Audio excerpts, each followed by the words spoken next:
I looked at acting as this lifeline to get me out of my current situation, not something that made me who I was or was a piece of me. It was like the savior I was looking for. Ready to go learn how to live healthier, wealthier, and wiser as an artist in showbiz? Hey, I'm Lara Bianca Pilcher. I'm crazy about helping artists to live out their creative dreams and nurture themselves at the foundation of their creative career. I'm an artist and actor and showbiz educator with over 20 years in the arts and entertainment industry in London, Australia, and now Atlanta, USA.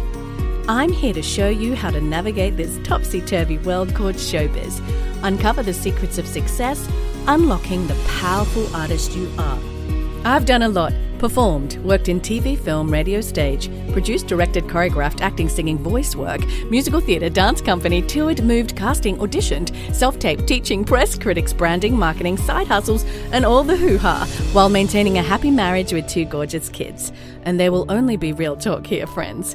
Think of this podcast as a masterclass in helping you build your creative career while also learning how to holistically navigate the artist's life.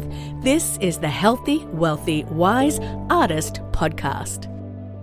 My guest today is Sam Valentine. She is the host of the very popular podcast, One Broke Actress. Sam moved to LA with a theatre degree and more conviction than she had dollars, in her own words, and she proceeded to spend the better part of a decade trying to be anything that the breakdown, the audition, the casting sheet wanted. She created One Broke Actress because she saw a need for stories and advice from real working actors, with get real tips on what to do when you get a next day audition, when you're face deep in your 3rd margarita. She is honest and shares that she is not the all-knowing being of Hollywood who has booked a billion jobs and made big bucks with acting, but she feels that there is a lack of honest sharing from actors in the thick of it, and I have to agree for all performers that we don't often hear the honest truth about what it is to be a performer, particularly at the beginnings of our career. Because this career is crazy in its own special way, but that doesn't mean that we need to be. So let's get real and maybe learn a life lesson or two in the process with Sam. Hey, Sam, welcome. All right. Well, it's so good to be with Sam, a fellow podcaster, a fellow passionate artist, and a fellow actor. I'm on the other side of the country. I'm in Atlanta. You're in Los Angeles. I'm an Aussie. You are not an Aussie. No, I wish all the time. You use white noise for dogs. I use white noise for my children. There's some things in common there. It's the same but different. I want to start with asking you, what do you think draws so many performers and actors in your case, to the arts industry? There's so many people who want to perform as a career. What drew you? What started the whole journey for you? Yeah, this is the only thing I ever wanted to do. I remember being a kid and dressing up for class, and we had like career day where you dress up what you wanted to be, and I could never figure out how to dress as an actor. I was like, what do actors wear? What do I put on? How do I make myself look like an actor? So I remember one year I ended up wearing like a beret and with and bringing a speaking horn. So I came as a director. Like a thespian. That's a great response. I was like, I'm just going to try. And then I think for a while I was like, I'll be a vet, but really I just wanted lots of pets. But I think there's such a dreamy quality about this whole business and about being able to play pretend for a living. And everyone wants to try on someone else's shoes. Everyone wants to see another world. And the cool thing about the creative space is that we are glorified gig workers. So there's no this is it mentality, because every job is so different, whether you're an artist in terms of like clay or oil paints or, a craft or something like that, or whether you're a voice artist or an on-camera actor. It's every job is so different, and the people involved are different, and the project is different. And that, I think, has its own allure to it, that you never know what's coming next, which can be the worst also. Definitely not for everybody, but it is freaking adventurous. And I'd say that you have to, answer the call to adventure, I think, to want to be a performer, right? Would you Yeah. say that for you?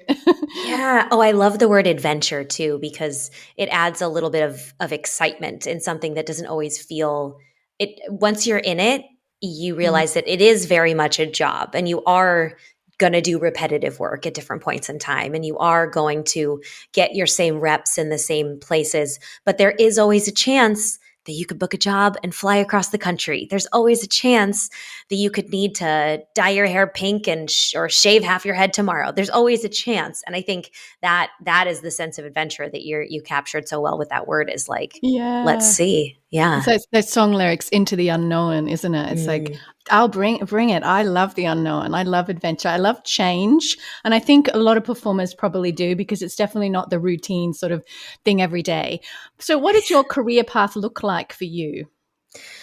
I mean, it's Starting with been a theater. You're a it's theater been girl, right?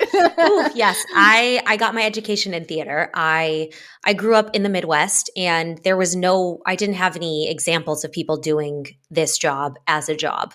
It was people who did it for fun or in the community theater, which I'm so grateful for. There was always community theater around and so there was always people who were adults in this, which I'm really grateful for that I saw adults doing this because as a kid, you might think it's just you or you might think it's not possible, but I also didn't see anybody succeeding in it being a job apart from the people who taught theater, like my middle school theater teachers, that kind of a thing. And so in growing up, we switched towns a lot, but they were all small towns. It was all very much, people who had regular quality Midwest jobs and, a day to day life and not a lot of like artists in the mix. And I made the bold choice in college to say, I'm going to go to school for acting. And I'm very grateful that my parents were supportive of that. Mhm. And the acting available in college to me, I went to Missouri State, was a theater program. So I went to school for theater. I studied theater. I'm very grateful for that because it grounded me in a world of make it real, but go big so they can bring you back down, which I think is sometimes missing from some on camera classes, right? Because they're like, it's so grounded, it's so nuanced, and we don't know how to get bigger sometimes. And so there's gifts in all sorts of training, but that was the gift in that one. And being on stage, there's just a vibe and there's a feeling to Mm. it and earning that place. And so it was a really competitive program. I graduated with my BFA. I made my own film minor because I wanted to study film. And so I created it myself. I took night classes in film just so I could be, around that sort of art. And then I did a senior showcase in LA and I was like, that's it. I'm moving to LA. I'm living in LA. And I got here and I realized I had little to no understanding of what acting on camera was. Do you So know I've been what's so catching up cool? since then. I love that. And when I was at class the other day, actually, an on camera class, and we had to do some improvisation. And what really, I came home and I said to my husband, do you know, it's so funny because I'm like, I've got it. Here I am with my master's in musical theatre from a top London conservatory, and no one cares when you're in a film. It's like, show me what you can do. Do you know what I mean? But Mhm. here's the thing. When I was in class, we had to improvise, and guess who could improvise? The theatre trained actors. Mm. And that might not Yeah. be the case after a while, because I think you still need to have that technique, don't you? What have you found in class in LA? Has theatre worked for or against you in general? I think it depends. Initially, having coming out here with a BFA, I thought, oh, this is like they have never seen anything like this. They had seen a lot of like this. They had seen a lot of me, and so Blonde Caucasians, you uh-huh, exactly. I was super brunette mean? then, so like totally Yeah, different. yeah. But I think that I thought I was super trained and I thought that I was super special. And that's, growing up in a really privileged lifestyle, I just assumed I was the main character in all of the stories. And I'm not, nor should I be. And coming to LA, I realized my training actually was doing me a disservice because I assumed I was done. I assumed that I had learned Mm. it, that I knew it, that now I just had to go perform it and just had to go get people to pay me to do it. And what I really needed to do was find my beginner mindset again, which I've refound in Mm. college and all of those other places, and start back with what can I get better at? What do I enjoy, right? I think I lost that for many, many years in this business was what actually gets me going? What gets me excited? Is it a laugh? Is it a cry? Is it a feeling? Like what is it that I wanted to work on? And so once I kind of got out of my head of being like done or ready in any capacity and started actually going to class with an open mindset, not thinking I knew better than anyone, I definitely showed up better in my work, and then I got started getting in front of the camera as much as possible, and that was a whole new ball game, whole new world. It really is, isn't it? It's like a totally different thing. And I love that you said that because we never are done with learning. And it does take, I agree with you. I think it takes humility to continue to learn at no matter what age or level or what you've done, who's in class with you. I think you have to come with a humility mindset, don't you? And it's forever. Yeah, and it makes you show up on set better too because then you're actually listening and not just, when you think you're the smartest person in the room, you're in the wrong room. And I thought I was the Mm. smartest person in every room I went into. I was just, I mean, a gift of being 22 is that you just think you're so Youthful ready. arrogance. I know. Youthful I arrogance, know. yes. Now I'm in my mid 30s and I'm like, what can I learn from everyone around me? Like, what can I take in? What can I bring? Yeah.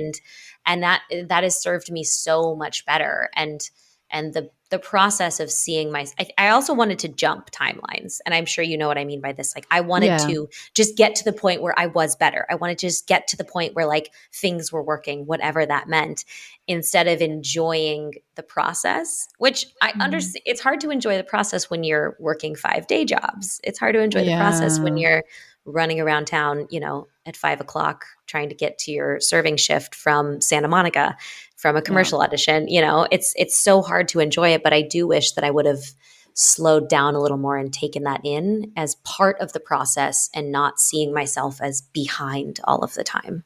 I really like that. That's so true. And now, how long have you been in LA now? Like a It'll decade or be more? I'm 12 years. That is a long time. Would you say Yeah. that, staying in working as long as you have in LA, that time does equal results? Not in the way that I think I thought it would. Time, I think over a period of time, you can look back and see results. But when you're in the day to day, it's really hard to see because this business is not linear. I thought once I booked some big roles that they would continue to show up for me or I would continue to book big roles. And that's not really how it goes. You can book some stuff for a little bit and then you might hit a quiet period. Sometimes a quiet period is a month, sometimes it's 2 years. And I thought, if I hit a quiet period, it would mean I lost it, whatever it was that I got my, pause on and got my grip on. But looking back over 12 years, if I look at my first reel versus what it is now, if I look at my list of credits versus what it is now, it's great. It's something I would have dreamed about. But I think when you're living in the day to day, you kind of miss the nuance of like that big picture so That's much. true. I always think the bar just keeps on moving, doesn't it? Yeah, yeah. Have you felt that? Have you felt yourself in Atlanta feeling those same type of feelings? Because Atlanta now has so Yeah. many opportunities. Yeah, I mean, it's a wonderful place, and I only moved here not even a year ago. Um, Oh, so I moved from Melbourne during the pandemic mm, to teach as a associate professor of acting in a California conservatory, but I wanted to come to Atlanta. I just sort of had to take, because I'm not American, this visa sort of journey that mm-hmm, allows mm-hmm. me to get into the country and work and all of those things. And Yeah, something we take yeah, just for granted that yeah, how bad yeah. you wanted to be here working. Yeah. Yeah, and I mean, it took us years, but my husband got a job here, which in the spouse visa I'm on means I can act Mm, and do what I like here. But yeah, I'm only about 9 months into the journey. So what's funny though, it's like moving markets, particularly for me. I'm not like 21 anymore. mm-hmm. It's weird because you not only lose social capital, but you lose career capital. So I feel like I'm at ground zero, but I'm okay with that. Like I embrace that. I'm like, bring it on because I wanted Yeah. to be here and I knew that that would be the case. But yet, like you said, I look back and I'm like so grateful for my journey so far as a performer in different arts markets. My time in London, I mean, I just would never want to change that. in order to have come Yeah. to Atlanta earlier. So I'm very, very grateful. And I'm grateful for my theatre years as well. And Mhm. but yeah, now it's very much like focus on camera and class on Mm. camera, and yeah, it's humbling, but also I don't mind that. You kind of, like you said, over time, you I think learn that humility is just part of it. It's better to be humble and start again. Yeah. And isn't it so Yeah, funny that we think of theater as, a stepping stone to get to this point, but then yeah, you see, yeah, if you look at actors' entire career trajectory, it's like they'll yeah. spend all of their time in film and television, and then they'll hit a point where they get to pick a project, and so many people want to go do a play. Yeah, They really want that's to they so want to get true. on Get a on Broadway or stage. whatever. Yeah. Yeah, or off Broadway or something like that. Like they want to go Mm, do something because it's really, it's so much more raw yeah. than being on a set. And I sometimes I do miss that. I actually read Mhm. for someone recently who was auditioning for a play, and I was like, I kind of got excited. I didn't end up booking it, but I was excited about the potential of getting back on a stage and feeling those feelings. And it's Yeah. so funny because I thought that was like the thing that would get to me, get me to my next thing. And now that I feel like I'm actually an artist and not just an actor, Mm. I think that that is something inevitably I will go back to like fill my cup at some point. Yeah, I so understand the journey. And it's funny because in London, another thing I was talking about this week with a friend is like in London, if you're watching a West End musical, it'd be the same in Broadway probably, but every performer's little bio in and headshot in the program, they will have come through a top conservatory. So they Mm, really are a refined and skilled and trained triple threat artist. And it's those top conservatories that get the showcases, that get signed to the agents and book the work. And it's unheard of that you would just arrive there with no conservatory training. And mm, yet you come into a film market and you can go, I'm tired of being a nurse. I think I want to do acting.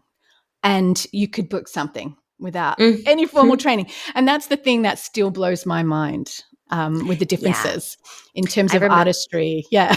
Yeah, I remember sitting in an early commercial audition. It was like a big audition for me to get. Like this was like it was like a Coke or one of like a big some McDonald's or some big brand name. And I was like, wow, this is so big. I've worked so hard to get in this room. And I ended up talking to someone next to me and they're like, yeah, I'm just on my lunch break. I got to get back. Like I'm a doctor or something. And I was like, you're doing this as a hobby? And this is like something I worked so hard to get in there. And I was just, you can take that one of two ways. You can say, oh, you know what? Then screw it. Like, let's Yeah. just throw our hands up and have a good time because, I could potentially be the coolest person in this room. Or you could take it another way and say, oh my God, what is it even all for? Like, if anybody can Mhm. do this, then why am I doing it? And so that's where your mentality really comes in handy. Like, how much can you I'm a big fan of laughing at this job. I'm a big fan of taking it. There's a reason my podcast is called One Broke Actress, is Yeah, because like you have to, for me, I have to find the humor in this because it is so silly, right? You could it work is. your entire life to get this big audition for a big role, and like the director's babysitter can be given the role. You know what I mean? And like I say Yeah. that because I've been the director's babysitter.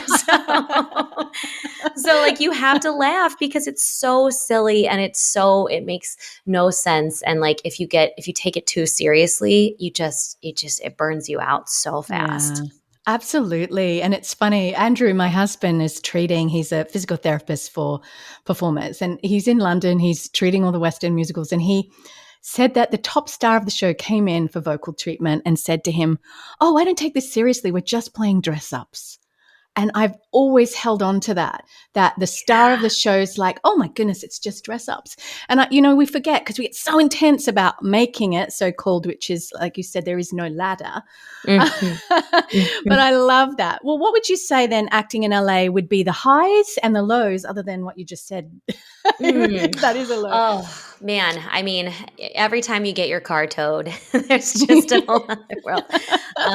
When I first got here, I had no idea what I was doing. I had never paid for parking in my life. I had never, and so being in a not just a city but a huge city, big sprawling city, really. really sent me for a loop. I'm so glad I did it. I'm so glad I just had the balls to just come out here and say, I'm going to do this. This is the life I'm going to live. I'll just figure it out.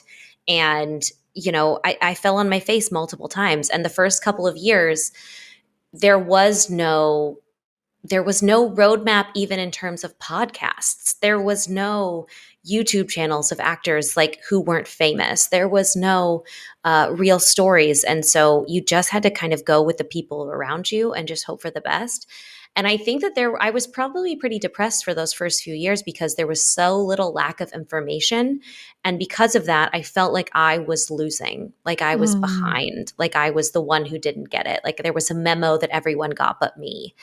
And, I would see people who booked and I was like, I just don't understand how they connected the dots. How did they get in that room to get the thing, to get the next thing? It was so, so hard. And that was, gatekeeping is still a thing but it was a much bigger thing back then. And that's part of the reason I have my whole platform is because I want to not be a gatekeeper. I want to foster community and share the things I learn and give so much back that I wish I would have had. And that was really hard at first. I think there were some pretty hard lows in that in terms of just assuming that I was the one who wasn't getting it, that I was the one who didn't understand.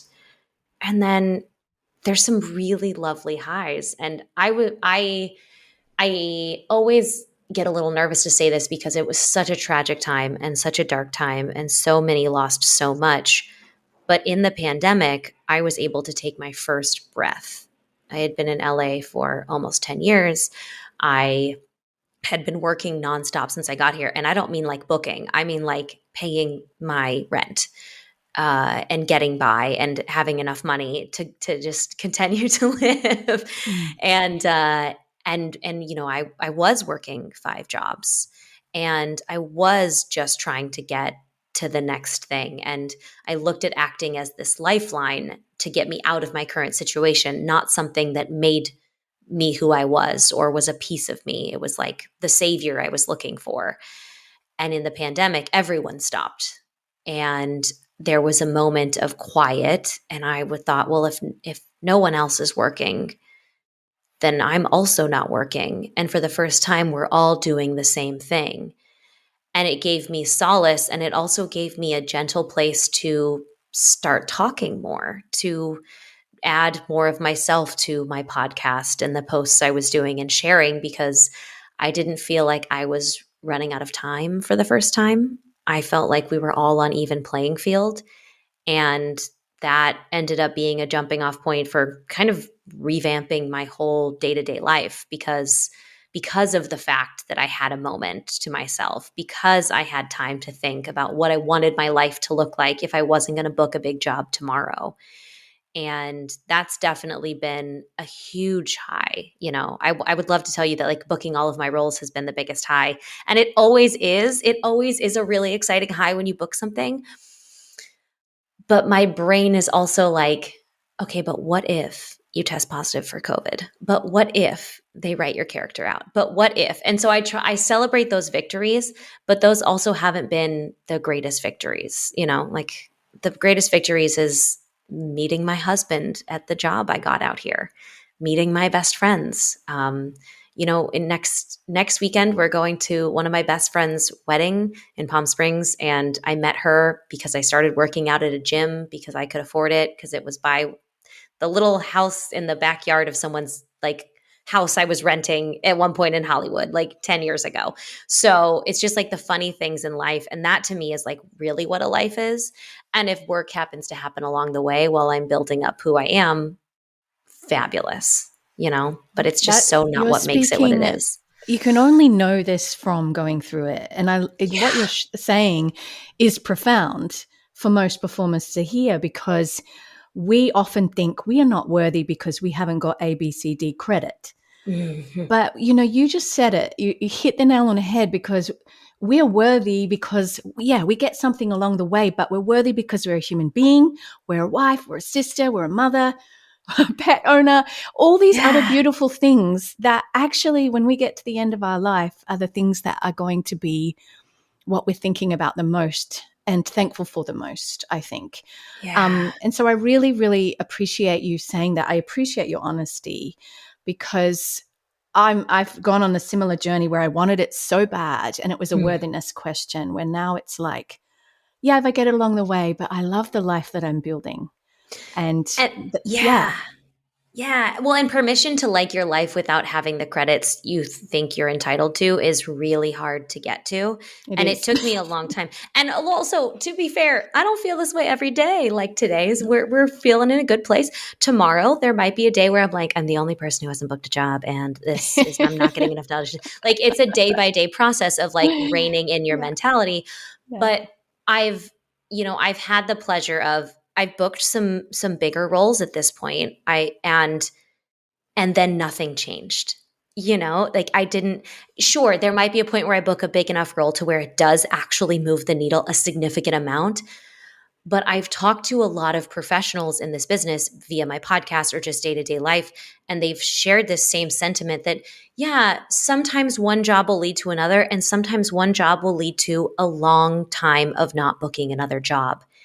And if you can learn to live with that, your life is going to be a lot greater. I was like, oh no, once I book 3 episodes of a show, I'm totally going to be off to the races. And then I fell smack on my face again. I shot a show that it came out last summer for Amazon, and I was in 3 episodes, and it was great. And I got fabulous footage. And then I didn't have an audition for a few months after even it came out. And that's the reality I wish more people would talk about, is that that is the life. So if I'm going to continuously agree to work hard, also, I'm working really hard, and I know I'm doing some of the best acting I think I've ever done. And if I can justify that, well, then something will eventually show up that's right for me. Something will work out, whatever the next thing is, and I can continue Mm, to work really hard and show up in the meantime. Like I said, today's a good day. You're it's catching true. me on a good one. That's truth, because the closer you get to it, often the harder it is. Like when we're Yes. right on the precipice of, the third callback or whatever it is often where Mm, it is the hardest, isn't it? Because you get so yeah. close to your Oh, dream, and like and then that not that so good. play I mentioned, Yeah. I auditioned for that and I got really attached to that character. I read the play 2 Mhm. or 3 times. I was like, Yeah. "Oh, I can see her and I get her," and I did a breakdown and I worked with my coach on her and all of this stuff, and I didn't get it. And that was quite a bummer. I was like, "Oh, man," and I went through my SADs and I did my whole thing that I do. I just actually released a podcast episode about, like, getting over some sad stuff over I've a weekend. heard it. Yes, I've Thank heard it. This you. morning I do my research, yeah? Oh, we appreciate You that. know We about appreciate that. that. Indeed. And having a process of how I get away from those feelings helps me get back to this center where I can say, okay, what is actually important? What is my day-to-day life?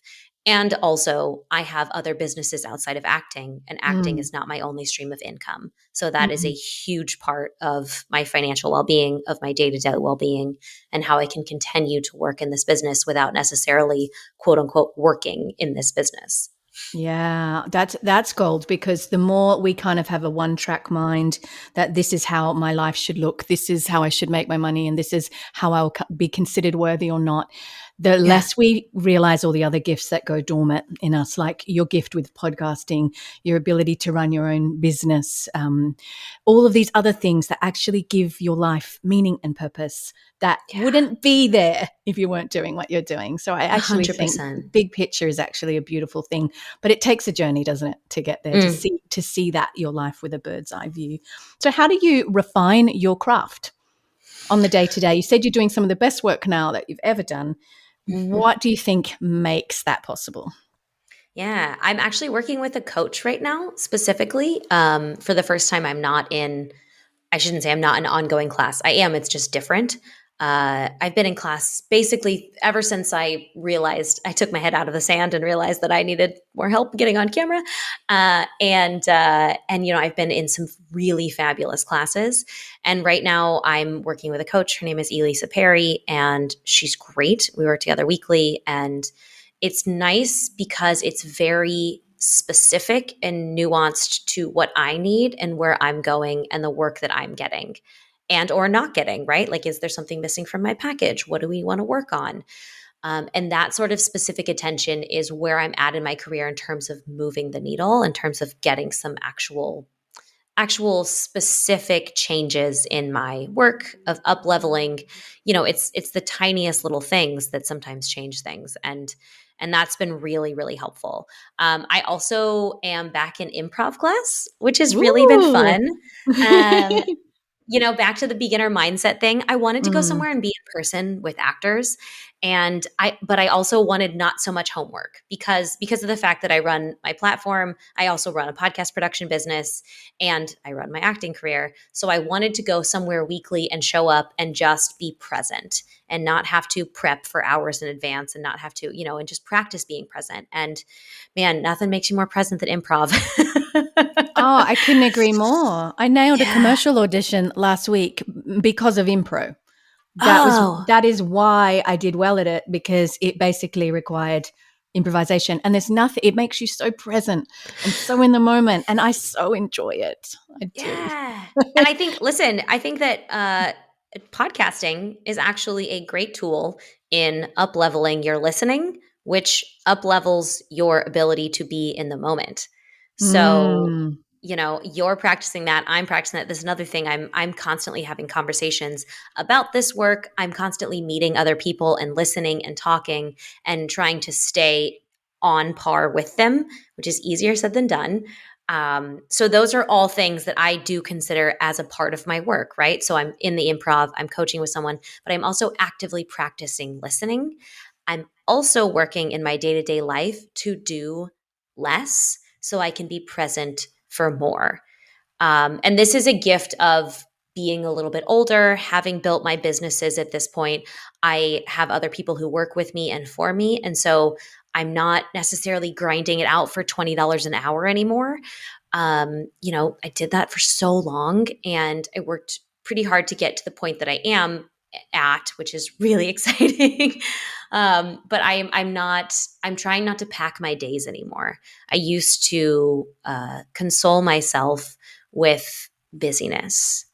And in therapy, another thing I highly recommend to everyone, I have been working really hard on not finding, like you mentioned earlier, worthiness in filling up a to do sheet, in doing more. I'm trying to do less and be comfortable with that and be okay with maybe not always having something I'm checking off my list. Because, when you get to set and you're in between takes, the people who are building relationships are the people who are backstage having a conversation about, oh, I made this recipe last night, or, oh, my kids, I have to drop them off at soccer practice, or, oh, the more of a human you are in those relationships and the less of a robot, the better and more likely people want to work with you. And I want to that's true. experience life. Yeah, I want to Mm, experience life. So I'm not just playing at it in a scene, I'm actually an active participant in it, which means making less money sometimes, by the way.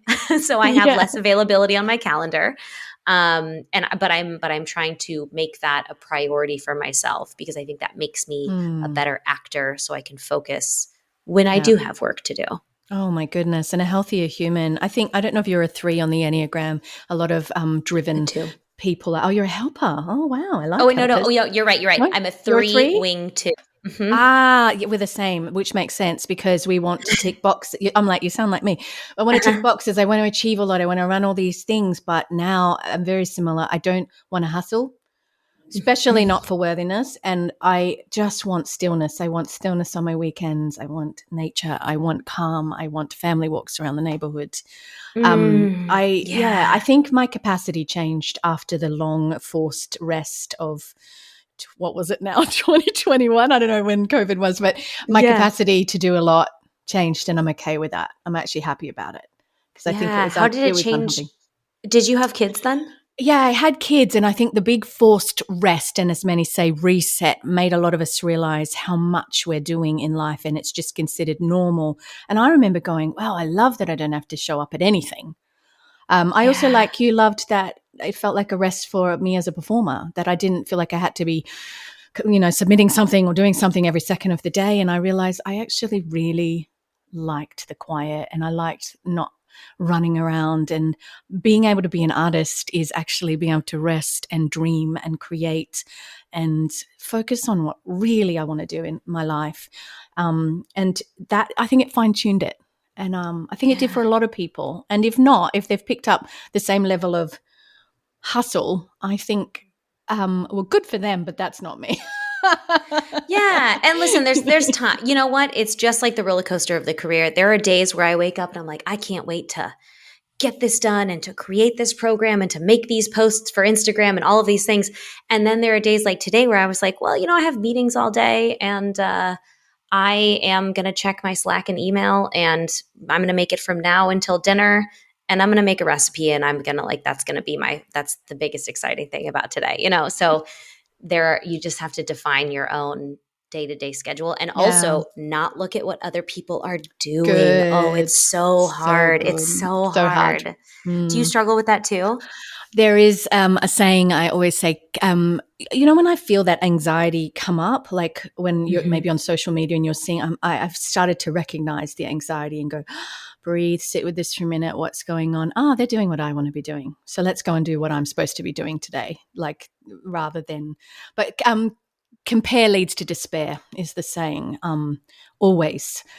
And I've learned to, whenever I feel that stress, sit for a minute and actually work it out, and not for long. I mean, Mm. 30 seconds. It's not long. And it's very healthy. And I get that anxiety, that stress, that it's kind of like, I can liken it to a food craving when you shouldn't eat something and you feel this big thing come up inside of you. But then if you just sit for a minute, take a breath, it goes away. It's the same with all of Mhm. those unhealthy thoughts. Yeah. Yeah, if we actually, like you said in your episode this morning, just let it process through you and let it go and pass Yeah. through. Speaking of that, this is wellness. How do you prioritize your wellness as an actor? Mm.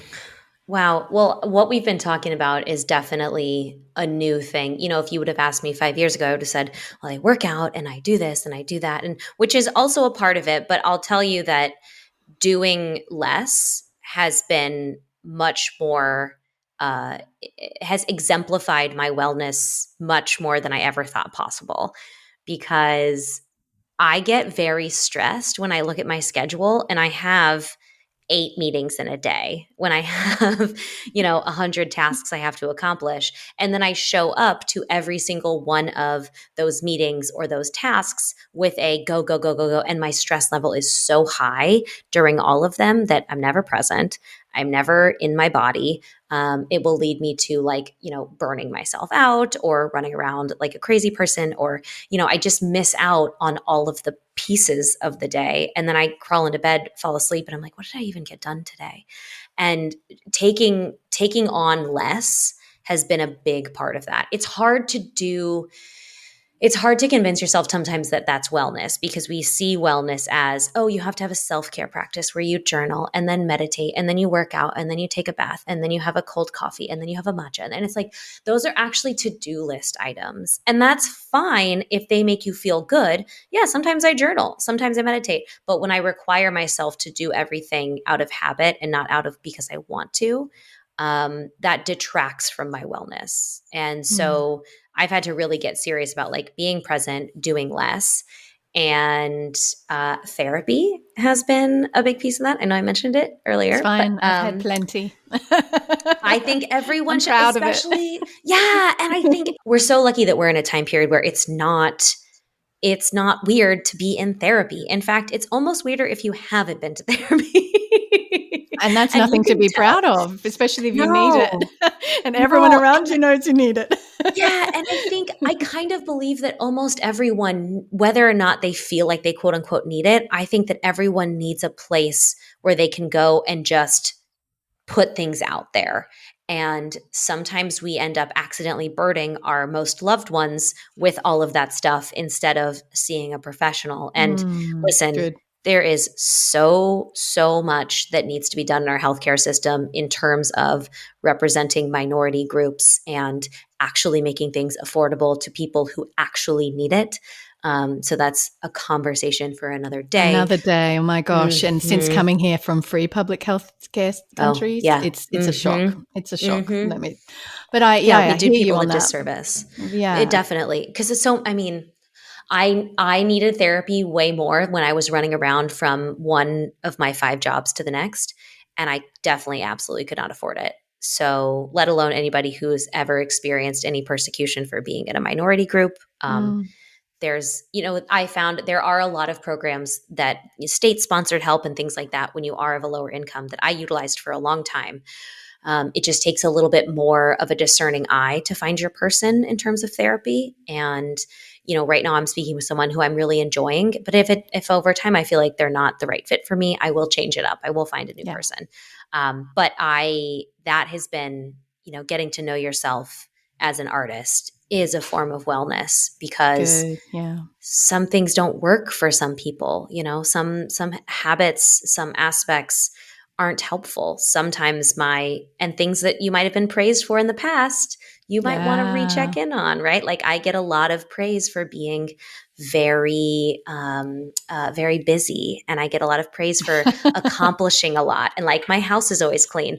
Those are actually some things I'm dealing with in terms of OCD tendencies, and I have Yeah. trouble sitting still.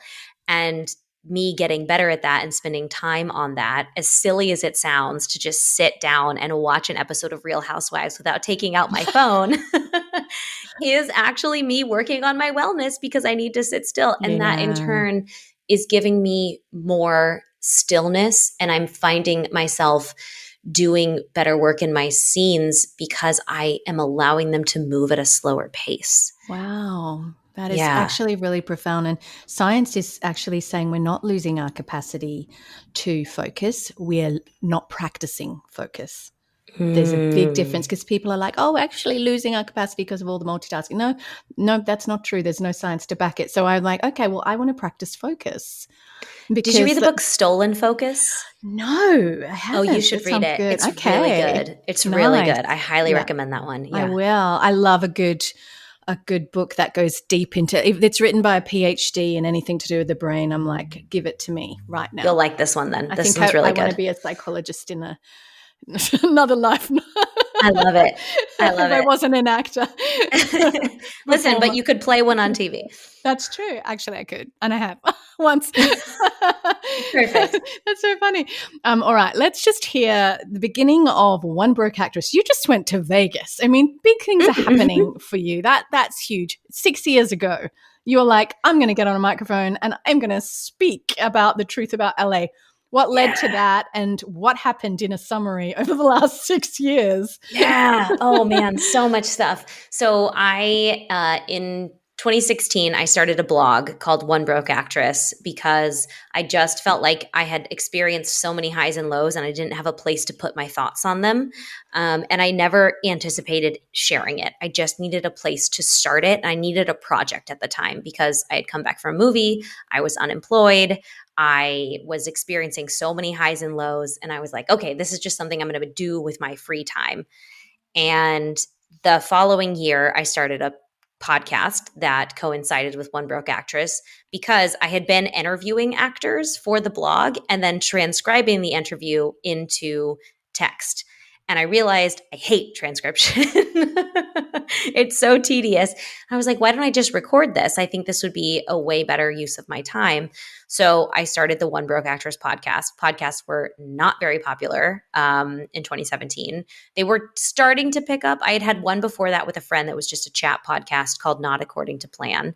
And, I started One Broke Actress. Not According to Plan kind of came to a stop.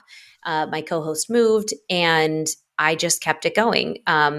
So for the first couple of years, I just did it as this is a project for me. I have a lot of questions. I want people to answer them.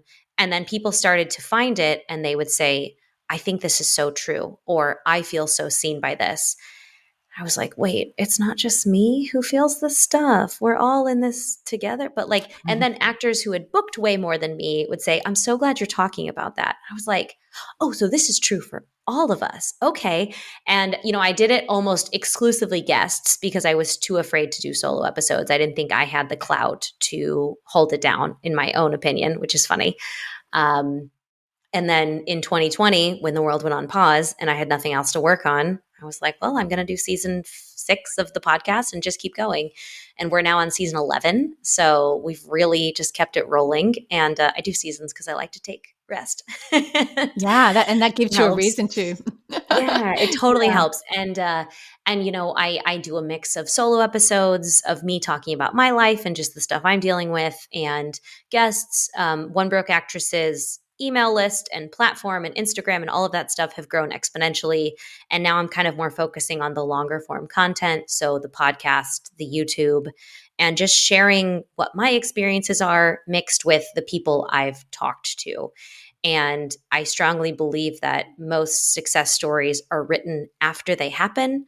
And I want to be able to reference mine while it's happening. I want to have this almost live journal style of, this is what I was going through in 2018, 2020, 2022, and to be able to reference it back. And it's scary, right? It's scary to know that I'm really putting my life out into the world. And there are days where I'm like, what am I doing? But to Yeah. this point, it's really served me really well because my community is so vast.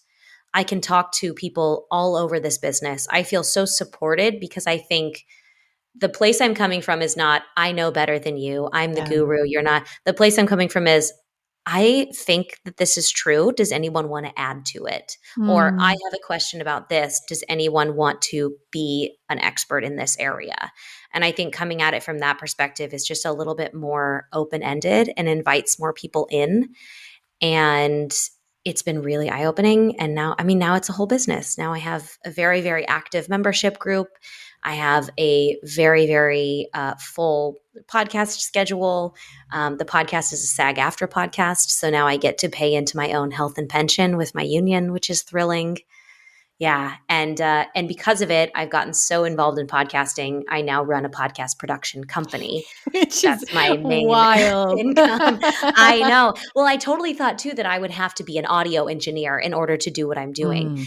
And you think that you have to be this like expert level at any business. And it turns out you can just be really invested in something and really enthusiastic about it and open to learning. And you can have a business, which is crazy. I Yeah. would never self identify as an entrepreneur, but I technically, technically, I Oh, say I you run three are. Yeah. businesses. I run One Yeah. Broke Actress, I run Mm. Fast Forward, which is the podcast production company, Yeah. and I run my acting career. And Yeah. listen, I'm tired a lot, but other than that, it's magical. I used to run to 5 jobs, and now I just run from the bedroom to my desk. It's I fine. I relate because I'm the same. But yet, that's what I think when we were talking earlier about doing less. It's doing less of all the other things, but focusing on your primary passion and gifting. And that is, I guess, it is a privilege to be able Mm, to do that at this point in our lives. 100%. But also, we're not 21 anymore. So Mhm, mhm, I've mhm. done the millions of jobs. I've done all of that too. And I think it's nice when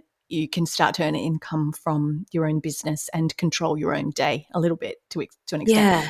Yeah, so I relate. I really do, and I thank you for sharing your story. And I'm wowed by it because I know when you start this, you can't imagine where it'll be, but you stick at it, right? And Yeah. it's blessed so many people, and I think that's super super cool. So on that note, what do you think's the best advice you've ever had about running your side hustle?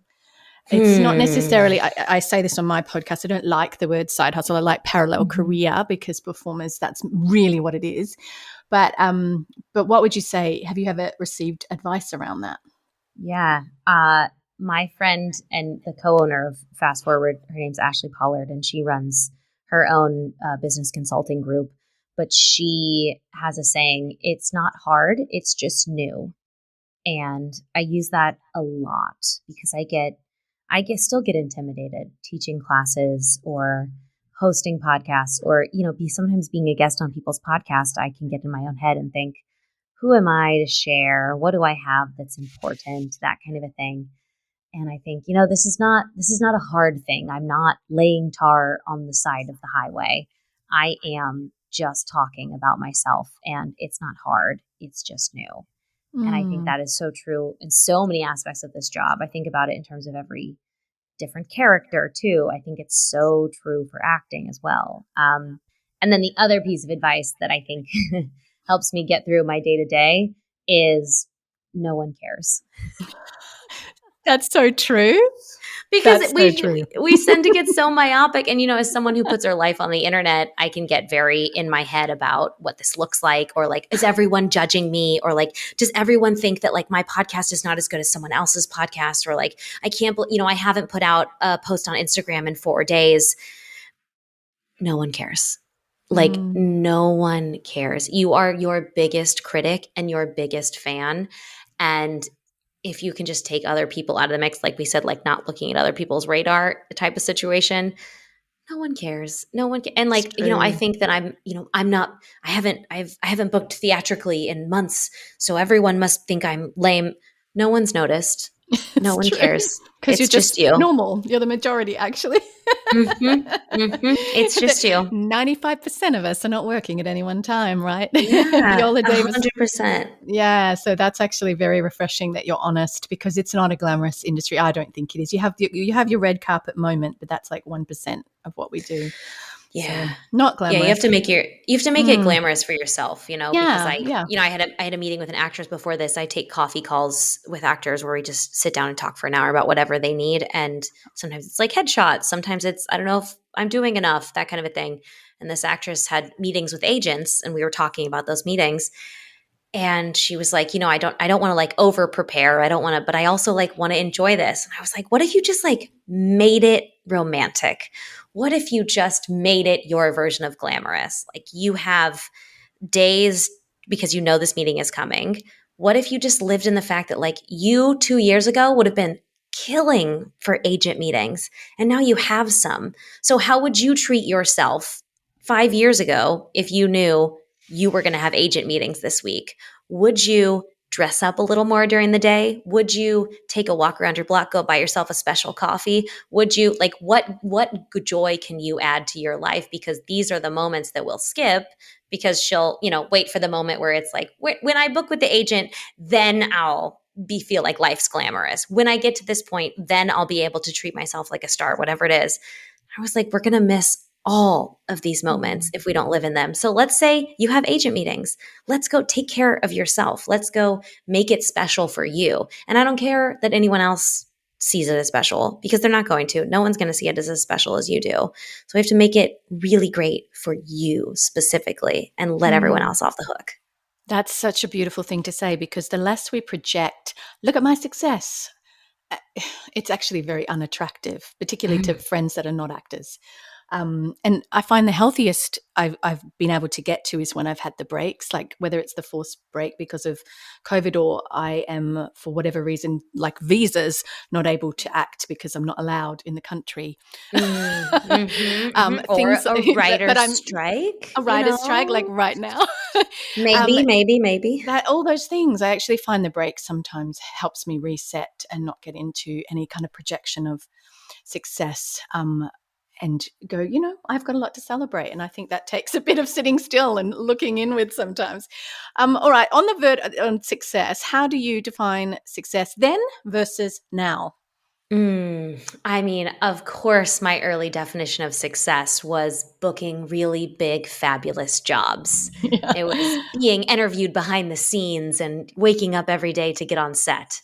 And it's funny because the days I have woken up to be on set, I'm usually so stressed about being there on time, making sure I have my bag packed. Like, did Yeah. I grab a coffee? Do I need to eat something? There's so many other things. Did I need to answer my email before I got there? There's so many other things in your brain that you can kind of miss it, like I said, if you don't take the time. Um, but success for me now, this is something I'm grappling with a little bit, because I am actually not sure. I'm Mm, actually not sure what it looks like, because I could tell you that I actually feel successful for the first time in my life because I'm making a really healthy income. mm, I have a savings account that is bigger than my bank account for the first time in my life. cool. And that to me is like, that feels very successful. Being Mm, able to, my dogs, one of them had to go to the vet this weekend very unexpectedly for an accident, and being able to go there without fear of, oh my God, I'm not going to be able to pay rent or buy groceries next mm, week. That felt very much like success. Mm, So I do feel successful right now. I that's cool. foresee it's really cool. It's That's really cool. cool. That Yeah. is definitely a financial freedom of success. Mm, And it could. This is the crazy part is like it could change tomorrow. It could yeah. all technically go away with a small act. Something crazy could happen. But for right now, I feel successful in terms of my acting career. There are some beautiful points I'd love to hit. I would love to be on the same set for long enough that I'm friends with the hair and makeup team and we have like inside jokes that we share. I And I love know, I have that. my own trailer that like I keep stuff in, not just Yeah. because I showed up there for that day. It's like my trailer and like it has, some pictures I keep in it or frames or something like that. That Mm. that to me, that is I think my next piece of success. And I almost feel like defining it indefinitely is something I can't do anymore because I just have no idea what it could look like. Because if you would have told me I was running a podcast production company and I was getting more press about my podcast than I was about my acting, I would have never thought that that was successful, but it Mm. is. So I just don't really know what's coming down the pipe. But I think those type of moments, like having a team I see so often that we have inside jokes, having consistency and like going to my trailer for a little while and having it be mine, those are my next levels that I'm really excited to experience. That's the coolest answer. just That's just so refreshing. Like I said, it's just so good to be honest and to success. The reason I ask that is that success does change for Mm, us. Not yeah. only does the bar move, but our perspective of success moves. And you can see that very much in your response. And I think that's lovely. So, with that in mind, what advice would you give young Sam? Just got to Mm, LA, from old Sam, not that you're old, but old Sam now yeah. in present day to young Sam then. Mm. Oh, to just take a deep breath. Oh, to just Mm, to just ease a little bit. And it's hard to say because I'd like to think that everything I did, every, wall I ran myself up, every moment that I stopped and cried in a parking lot got me to where I am now, but I do think there was some unnecessary stress I put on myself that I yeah. could take away. I always felt like I was falling behind.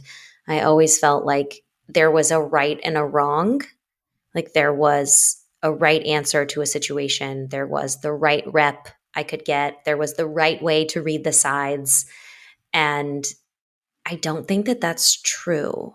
And I don't think now I say I don't make mistakes. I make better blog posts. And I need to update that too. I make better podcasts.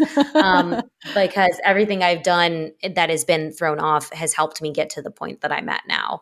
So, it's just like take a deep breath and know that you're doing the right thing. You're in the right place because there is no right or wrong. Mm, that's beautiful. Thank you for your time and your wisdom. And I want to give you one last closing question for our Ooh, okay. listeners, around a few things. Like, do you think it's possible to be happy while pursuing your dreams in the entertainment industry? And on that, like any advice for performers or wannabe performers? Mhm. I am starting to be of the belief that happiness is not a consistent feeling, but available in moments. Because I think if I'm always trying to be happy, then I'm going to miss life happening because life is Mm, not, you have to be sad in order to be happy, yeah. because you can't have the extremes without each other. And I don't think that happiness is like, ugh, I hate this saying so much because it's so trite, but like happiness is not a destination, it's the journey.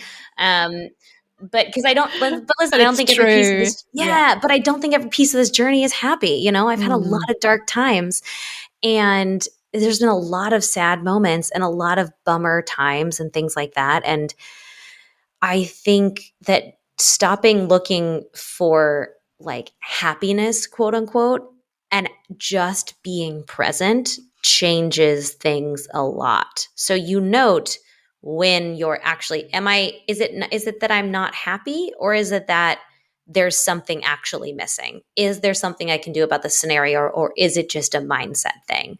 That's definitely more of the happiness, I think, in terms of this life, because it's not all about work is one piece of our job. It's not who we are. And I think as artists, we sometimes confuse our work with ourselves. And it's Mm. hard. It's hard to not get them confused. But at the end of the day, you are more than just an artist or an actor. You are also a litany of things to a bunch of other people. And that has made me, I've been happier to be a great friend than to be a great actor, I think, any day of the Mm. week. Yeah, such a beautiful perspective that can only come through doing the hard yards of life and getting to where you are now. And I know that in 10 years, if I was to interview you again, you would have way more insights because that is life. You know, we grow. And I want to be the person who celebrates grey hairs and goes, wow, look at what we know, respect to that. But I thank you for all of the wisdom, for doing the hard yards, for being honest with your podcast and your life. And I think that vulnerability is really reaching and touching a lot of other people's lives. So I thank you for your time. Thank you. Hey, on my Facebook, there is a Healthy, Wealthy, Wise Artists group made up of a tribe of artists seeking to live the healthy, wealthy, wise artist life. They ask each other questions and throw around ideas. You can join the Healthy, Wealthy, Wise Artist Community private Facebook group at Lara Bianca Pilcher on Facebook under groups. Phew, today's masterclass is done. I love reaching back and saying, I've done this, and helping you learn the easy way. If you want more, head to larabiancapilcher.com for show notes, links, freebies, my blog, coaching and courses, and you can also head to my socials, Lara Bianca Pilcher on Instagram and Facebook. I'm also on Twitter and Pinterest. Thanks again for listening. Please leave a review on Apple Podcasts. That would mean the world to me, and I will give you a shout out. And of course, keep on living the healthy, wealthy, wise artist living towards your dream life. Bye, friends. P.S. Shout out to my hottie hubby, Andrew Pilcher, who does all the editing on this podcast.